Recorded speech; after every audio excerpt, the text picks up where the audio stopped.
Hello everybody and welcome back. Today we're going to be talking about some Season 4 experimental stuff. And this might be a channel first, but I actually have more positive stuff than negative to say for once.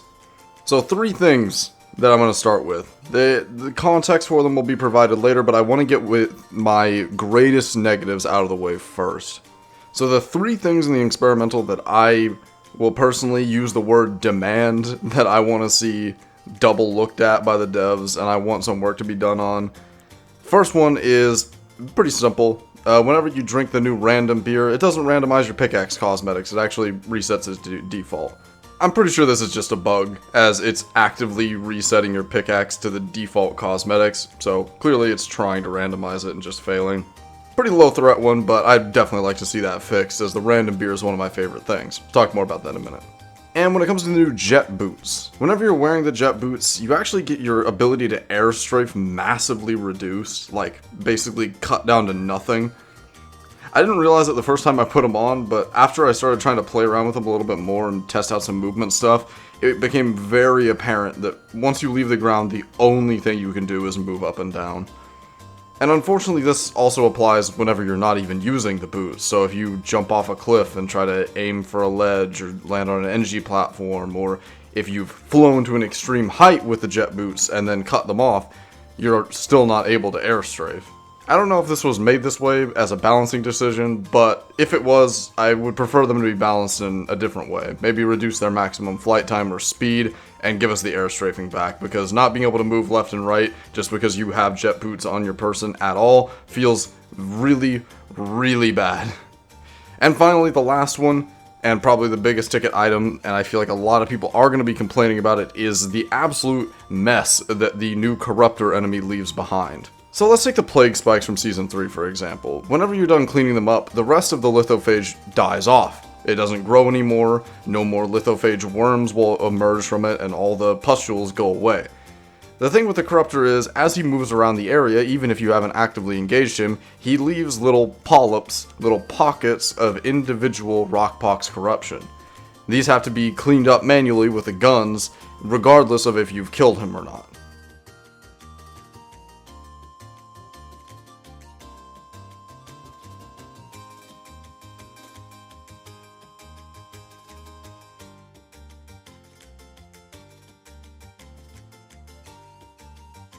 And I think it's a perfectly fine decision to have those pustules there for the entire duration of the time that he's in the cave, and it really adds to that feeling of this thing is just running amok and just destroying everything in this room. We walk in and find him, and the entire room is already covered in this stuff. The rockpox status effect is pretty awful to deal with, but that's by design. The problem is, whenever you kill the corruptor, and then the entire room is still covered in this status effect that you basically clean as much or as little as you want of it to make paths for yourselves to get around. And while that could be potentially cool if a mission was designed around it, but right now it just serves as an inconvenience. I'm sure some people will defend this as it just being me being a toxic speedrunner and not wanting to do the real dwarf work, yeah, whatever. Point being, it feels like trash. It doesn't do well to just leave all this mess behind after the thing has already died, especially when the plague spikes, which the thing is designed after, clean up after themselves in that way. I think it'd be much more satisfying to have all of them go away when he dies. But there you go. That's all my extreme negatives and things that I will be very upset if they don't get some attention by the end of the experimental. Moving on to the middle of the ground stuff, the stuff that kinda I have some weird feelings about, or there's nothing really obliquely positive to say about it. Let me explain these before I make myself sound like the villain here. The arcade is whatever. I thought it would be more after seeing them tease it multiple weeks in a row. I was hoping for something more impactful, maybe some sort of gambling mechanic. Mind you, I really wouldn't engage with any space rig related stuff as I'm just interested in running the caves myself, but I thought it would be more than a mini game that you find in the caves to access the jet boots. Judging by the space of it though, it seems like they're planning to add some more to it in the future, although it's not really anything that is interesting to me, or I think a pretty wide margin of the community isn't really super into sitting in the space rig and playing Flappy Bird, but maybe I'm wrong on that. Sleeveless armors. These are pretty cool. I can't say they add a huge amount, and considering they're one of the headline items, I think it kind of sets the tone for the update, but it's cool for the people that like it. I would like the option to put tattoos on them as well, but that seems like it kind of defeats the purpose. You might as well just use Roughneck at that point, if you're just trying to look at your arms. The change to Hipster, which I'm sure a lot of people are going to assume that I'm going to have a super adverse reaction to, but it really doesn't change anything. It doesn't change anything at all.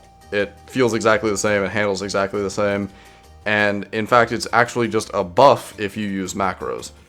So basically what changed, if you're not aware, is a lot of charge-based weapons in DRG will freak out if you try to macro them with a very low time interval. So with things like Hipster, if you set a macro to spam click every 1 millisecond, it just wouldn't fire the gun at all.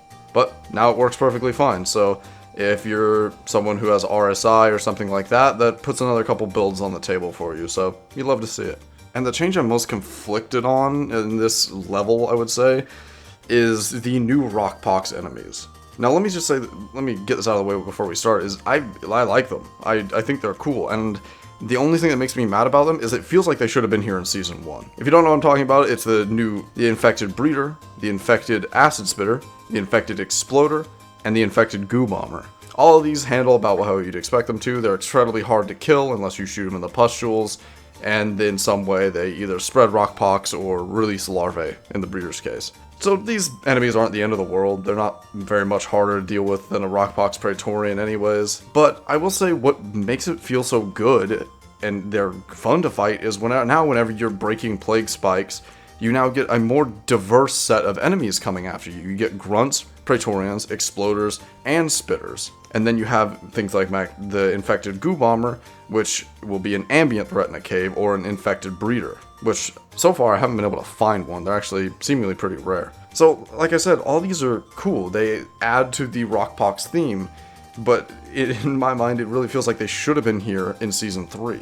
I mean, I guess we can explain it away by saying the Rockpox is spreading and infecting more enemies, but overall, it just kind of feels bad that we didn't have them up until this point, and now it really makes Season 3 feel half-baked with only the infected grunts and praetorians. I don't know, it's just my personal prerogative, but I think they should fully develop a theme in a season and then add something lateral to it with the next one, rather than adding Rockpox bugs and Rockpox mini-events in one season, and then more Rockpox bugs and more mini-events in the other one. You see what I'm saying? And while it was hard to appreciate at the time, I think Season 1 and Season 2 had a much better balance in this sense. I still would have liked to see more events out of Season 2, but considering Season 1 and 2 brought new weapons to the game, we can give them a pass. But essentially, Season 1 was the framework, the mission, and then Season 2 was extra trimmings. Season 3 felt like trimmings, and then Season 4 is trimmings on trimmings, if that makes sense. But now the good stuff. The Stingtail and the Septic Spreader are two of the more fun enemies to interact with right now. I mean, obviously, rose-colored glasses, everything that's new will be new and fun, but the way the Stingtail actually functions in the game is very fair and enjoyable. Basically what it does is it grabs you and it launches you in an arc towards itself so it can try to melee you, which does a pretty sizable amount of damage. It doesn't make you completely helpless, and you are able to dodge its grab attack. It's not just a leech with legs.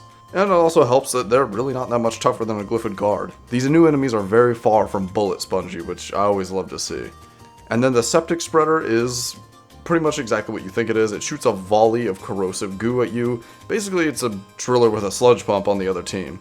And I think it's pretty well balanced as it is right now. It's got a good amount of damage behind it, but it also dies very quickly. Basically a slightly tougher acid spitter, but it's also on the ground right in front of you, so it's quite a bit easier to hit. My only complaint with the Septic Spreader is there's no quick call out for it right now that doesn't sound goofy as hell. I know everyone comes up with their own nicknames for everything, but at a base level, you can call out a lot of enemies in the game with their actual names. You can call a Praetorian, you can call Spitters, you can call Wardens. What do you call this thing? Do you call it a Septic? I don't know, it just doesn't roll off the tongue. And you know I'm not calling it a Spreader, don't you even think about that. So far, I'm going with Blood Boy, because they shoot red goo. Now, the big ticket item of this entire update, the Corruptor. Other than what I mentioned before about the pockets that it leaves behind on the ground being incredibly annoying once the fight is over, I think this thing is one of the more interesting mini-bosses or pieces of content at all that's been introduced into DRG. It kind of activates that same part of my brain that the core lock does, where there's more going on than just aiming and shooting like a dreadnought. Sure, you got certain attacks to dodge and react to with dreadnoughts, but when you think of core locks, there's a lot of interesting mechanics and technique going on. From everything from warping the terrain, NGs making their team cover, drillers making little mole holes to get right up on it and do damage, the fact that you can set the sprouts on fire to keep them from attacking, as well as other status effects, crushing the core lock itself with a resupply, timing the core lock's opening to kill it with a bulk detonator. There's just so much going on with something like a core lock, and extra elements that you can play around. And while obviously I haven't had much time to play around it yet, the Corruptor gives me that same sort of vibe, where there's a lot going on with how to control it, how to work around it, reacting to its attacks while also putting damage on it.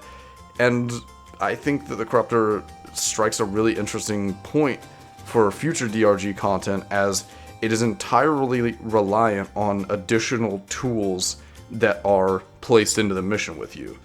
If you can't tell from the footage, which I know because we're pretty bad at fighting them right now, the way that you have to deal with the Corruptor is cover its armor plates in foam, and then suck the foam off to break the armor plates.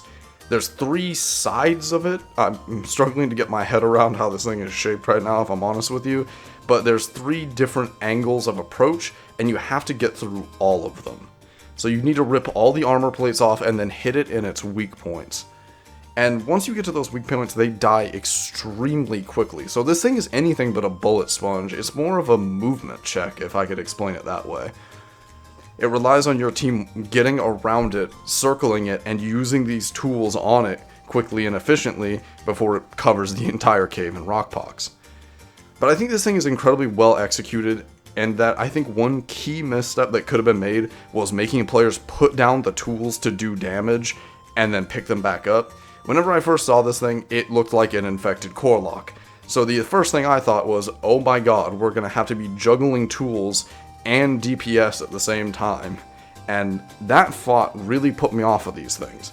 But seeing the way they're executed, where you basically have a first phase of just using your tools, and the only threat that requires you to drop the tools is exterior enemies, because not only do the tools do quote-unquote damage to the boss, they clean up the mess that it leaves behind, which is, in my opinion so far, the major threat of the encounter is the puddles on the ground that it leaves behind. So you basically do the entire fight with the tools in your hand, which feels really good, honestly. It almost becomes your new weapon at that point, because you are using it to kill this thing. And then you have this great moment where once the final plate breaks, everybody just drops their tools and just lights the damn thing up. So, I'll be honest, I think the Corruptor is one of the more interesting things that's been added to DRG ever. It might not do enough damage right now, if I'm completely honest, as so far the only thing that I've had to avoid while fighting it is the spots that it leaves on the ground. I've been able to basically face tank everything else on Has 5, so as much as I hate to say it, it might need to do more damage or have a couple more attacks that punish specific players who aren't moving or anything like that, but that's just me. Maybe I just got lucky the first couple times, I don't know. Like I said, I've only fought a few of these things at this point, so there's a lot left to learn, which is why I'm not complaining about many things aside from the puddles. And the second best thing in the update, Sabata changes. Let me be obliquely negative for a second. The Sabata has been in the game since its inception, and it's been unusably piss poor the entire time. And we have not been able to get more than 1 or 2 bullet points of changes for 5 years.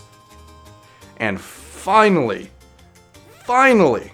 some meaningful changes. Much like the Corruptor, I haven't spent enough time with the new Sabata to say anything super concrete yet, but just from the few missions that I've taken it on today, I can say that I might pick it. Which is a damn revelation compared to where we've been previously. Everything is viable. You've heard that before, right? Well, just because everything is viable doesn't mean everything is worth your time to make work. And up until this update, Sabata was not one of those things. It just took too much work to make it work for you. Why would you take a weapon that requires so much effort to get a mediocre result when you can just take a better secondary? That's all I'm going to say negatively, because the Sabata changes are good. They actually add some interesting mechanics like Necrothermal Catalyst and the 2-round burst, which I would prefer that it was 3, but whatever. 2-round, at least there's a new mechanic. And I'm pretty sure I've directly requested a burst fire mode for the Sabata in the past, so guess I was heard. Hallelujah. Now, to pad for time, and so this entire segment wasn't me bitching about old Sabata, the new one feels good. The weak point damage and the fact that you have 2 different mod tiers in which you can take damage to get the weapon up to 15 damage is exactly what this thing's needed all this time. As I've said a couple times while playing with it today, if a semi-automatic weapon does not do enough damage to kill a swarmer in this game, it is not worth your time. And now that the Sabata finally does, it's worth your time. And we can have some interesting discussions about the builds. On that note, though, I wish more of the overclocks had gotten some love, as Sabata has a pretty mediocre pool of overclocks right now. I gotta try the new tranq rounds, as they have a new slowing effect on unstunnable enemies. So hopefully tranq rounds will pick up some of the slack, but overall Sabata has some pretty mid overclocks going on. Hopefully the base weapon changes will carry the gun itself. And finally, the last and best part of this entire update is the random build beer. To a lesser degree, this also includes the randomized loadout button in the equipment terminal, and I should also mention the copy pasting of loadouts, which personally I never felt a huge need for because I only run like 2 builds on every class, but that's beside the point. Now you can copy paste builds, randomize your build in every build terminal, as well as the new beer that randomizes your build and cosmetics without letting you see it before you start the mission. Additionally, when you come back to the space rig, it unrandomizes your build, which is quite nice as well. I don't know, man. As soon as I saw this, I looked in the mirror, saw myself morphing into Northern Lion. I could see myself sitting there, playing episode 1000 of the random beer mission streak in DRG 3 years from now. I don't know. It's got a nice ring to it, though. But seriously though, I really like this. It's a good change. It adds something close to what I was asking for, which was some sort of mode that takes your builds away and makes you work with what you've got. I still would have liked a more structured, like, assignment or something like that that continued on this trajectory, but this is hopefully the first step in that direction. And it gives me something to do to challenge myself without just playing 6x2 on loop. Definitely expect to see some elite deep dives with random builds coming from me. I honestly have motivation to do the elite deep dive every week with this beer now. And it takes 10 starch nuts just for one of these, so hopefully I can start chewing through my backlog of over 20,000 of the damn things. Yeah, but I can't emphasize enough, the random beer, really good. The only thing I want changed about it is the pickaxe customization not changing and reverting to default. Like I said before, I'm almost certain this is a bug, and it should get fixed. To wrap everything up with a nice little bow, the negatives, the randomized pickaxe with the beer, the mess that the Corruptor leaves behind, not being able to strafe with jet boots. The mediocre, the arcade cabinets, some will enjoy it, I don't really care. It took too long for the new Rockpox enemies to get here, but I'm glad they're here, and they make the spikes feel right to fight now. Sleeveless armor is pretty cool. It's a little more customization, you'll love to see it. The hipster change is literally nothing. It functions exactly the same. Don't let anyone freak out about it. Nothing has changed. I was hoping for a hipster nerf, but, you know, here we are. The random beer is absolutely amazing, and it's one of my favorite things in the game. Corruptor is one of the more interesting elements of the entire game, and I'm looking forward to seeing where it goes and what I can learn about fighting it. Sabata changes are a huge step towards making the weapon a very competitive choice. I just want to see the overclocks brought up a little bit more, and the Stingtail and the Blood Boy are great additions to the fights. Look at that! I think I was more positive than negative than once. That's character growth, and you can't tell me it isn't.